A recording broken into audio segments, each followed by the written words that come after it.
So, Livewire, or Leslie Willis, is a bit of an anomaly. Very much like Harley Quinn, she was created for Bruce Timm's animated DC universe, but proved popular enough to be brought into the mainline comics continuity. Livewire in the comics is pretty much the same character she was in the animated show, but hasn't had nearly enough exposure to have anything as major of a character arc as Harley, although she did have a couple of redemption arcs, which are really nice. Anyway, this figure is based on her appearance from Batman Superman: The Search for Kryptonite, more easily found as Batman Superman issue 44, where she shows up for a bit at the start and Batman punches her in the face, and that's pretty much it. Not the greatest showing, but hey, it was apparently what DC Direct needed to give us this figure, because oh boy, this figure is beautiful. So, I've actually been aware of this figure for years, and I always admired it because in my opinion, this is one of the best female head sculpts in the scale to have ever been made.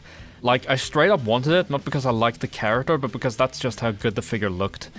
In more recent days, after reading more comics and rewatching Superman TAS, I think Livewire is a fantastic character, so I decided to check eBay. The reason why I never actively looked for her before is because she is pretty pricey, but I had a big UK meetup with some friends last week, and some of them were American, so I asked one of them if I could ship it to them, and then if they could bring it, and ta-da, now I have Livewire without sacrificing an arm and a leg. Taking a closer look at the figure, Livewire is sporting her traditional smile, and she looks pretty much exactly like her animated counterpart put under a filter of realism. I want more figures to do this.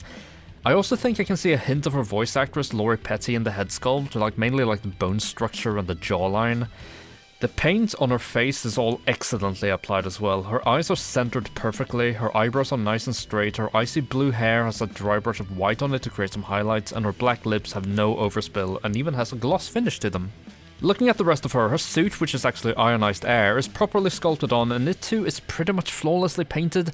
I love how there are clear sculpt lines for her little lightning bolt cutout. Moving down to her legs, the cut-off lines around her boots are straight and clean. Something to note is that this is a figure from 2009, and it's probably one of the best figures DC Direct ever made. Her one weak area is unfortunately the articulation, but even there she's pretty impressive for the time given who made her. She's got a double ball peg neck joint, up movement is a bit limited due to her hair, but she can tilt her head, rotate and look down well. Her shoulders are ball and socket jointed. They work pretty well, but the lateral movement could be a bit better. Now, very uncommon for DC Direct, she has an upper body ball joint cut right under her breasts. This is something I wish would be the norm for female figures in general, because I think it's the most natural looking when posed. Her elbows are single jointed and bend about 90 degrees, and she's got wrist swivels. I'm not really a fan of how her right hand is permanently sculpted with the palm outwards, but I think it's to complement her accessories. Moving down to her hips, this is where things turn for the worse. She's got regular T-jointed hips that barely move forward, although they do move back a whole bunch. Then, finally, she's got single-jointed knees and they only bend about 45 degrees. Strangely enough, she has nothing in her feet at all.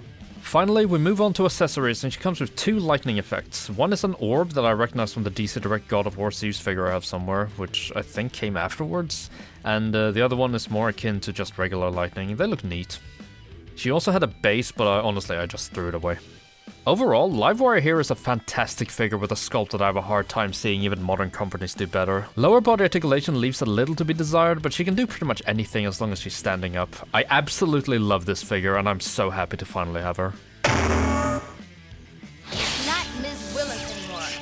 Meet her replacement. Livewire! Neat, huh?